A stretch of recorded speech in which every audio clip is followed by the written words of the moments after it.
Hello, welcome to Inspirational Transformational TV show. Amy Whitney here today with very special guest Dr. Tony Cicoria. When I met Dr. Cicoria, two words continually went through my mind, and they were divine intervention. Dr. Cicoria's story is one of a man with a passion, and he is sharing his passion, his music with the world. You'll have a chance later in the interview to hear a piece of his music, and the beauty is amazing. The story of how this music comes to Dr. Cicoria through an accident and a near-death experience is an incredible tale in itself. It's absolute divine intervention. Enjoy. Dr. Tony Cicoria, thank you so much for joining Inspirational Transformational TV show. Thank you, Amy.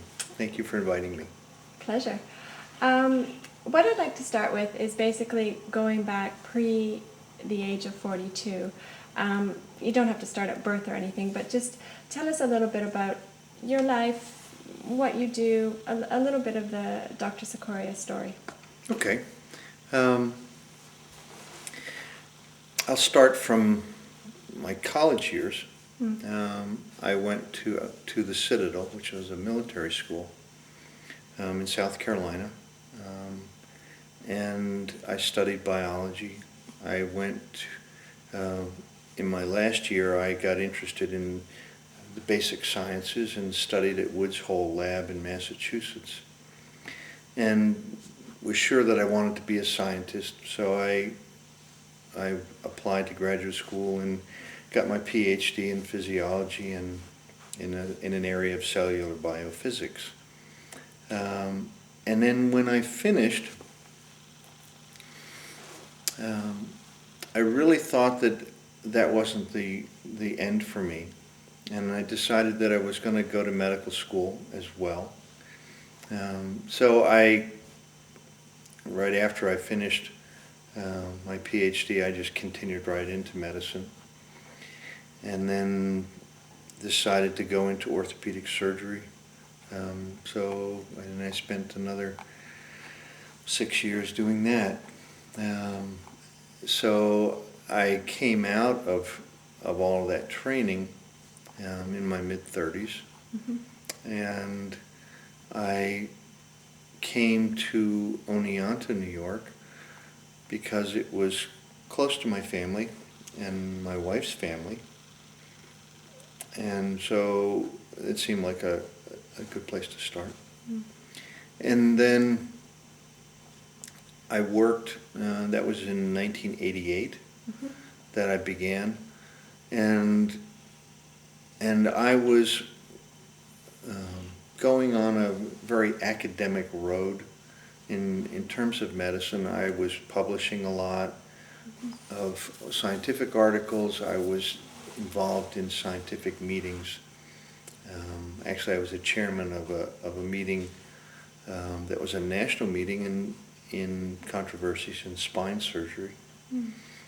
And I had actually been selected by Hanson Yuan in Syracuse to be his replacement. So I was going down that academic road, and my life was very busy that way. And I was very happy with where that was all going.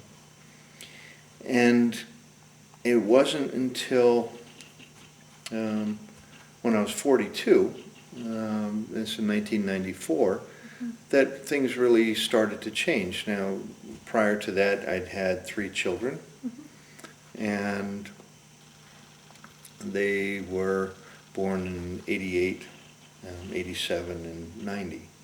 So they're pretty young, and I was working just ridiculous hours at the time, but that's kind of par for the course. And then, so my life was pretty much like that up until I got to the age of 42, when things started to change. And so what happened at the age of 42 that was a pivotal moment for you? When in August of '94, my wife's family had a huge family reunion.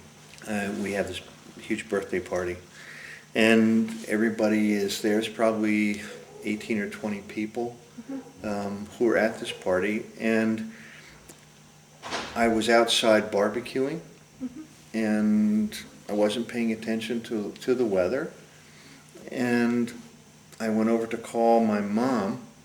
So there was a payphone attached to this building, and we're at a pavilion in a place called Athens, New York, which is just below Albany, and the name of the grounds is Sleepy Hollow Lake. So it's kind of an ominous sort of a title to begin with. I'm waiting for Ichabod Crane to come riding out without his head.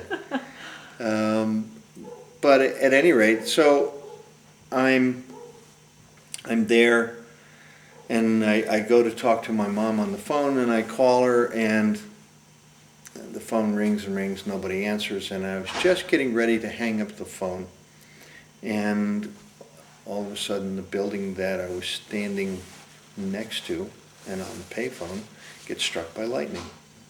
I remember seeing this big flash of light come out of the phone and hit me in the face. And when it did, it was like being kicked by a horse. I just took off backwards, flying backwards.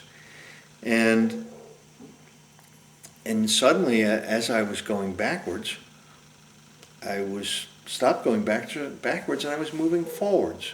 And I remembered standing there, and I was just utterly confused, because there was never a break in consciousness. I was aware of every single millisecond of what had happened. And I remember standing there saying, well, I know I got hit by lightning. I saw that. I know I got thrown backwards. And then I didn't go backwards. I went forwards. And I remember thinking, this is very, very strange. And then I was trying to make sense of it. I'm looking at the phone. It's dangling there. And right about that time, my mother-in-law at the time, standing at the top of the stairs, and she starts screaming at the top of her lungs, and she's running right at me down the stairs. So I'm standing at the bottom of the stairs, and here comes this woman just screaming, and she's running right at me, and I feel like a deer in the headlights. And I'm like, uh-oh, what have I done? Yeah. And she ran right by me.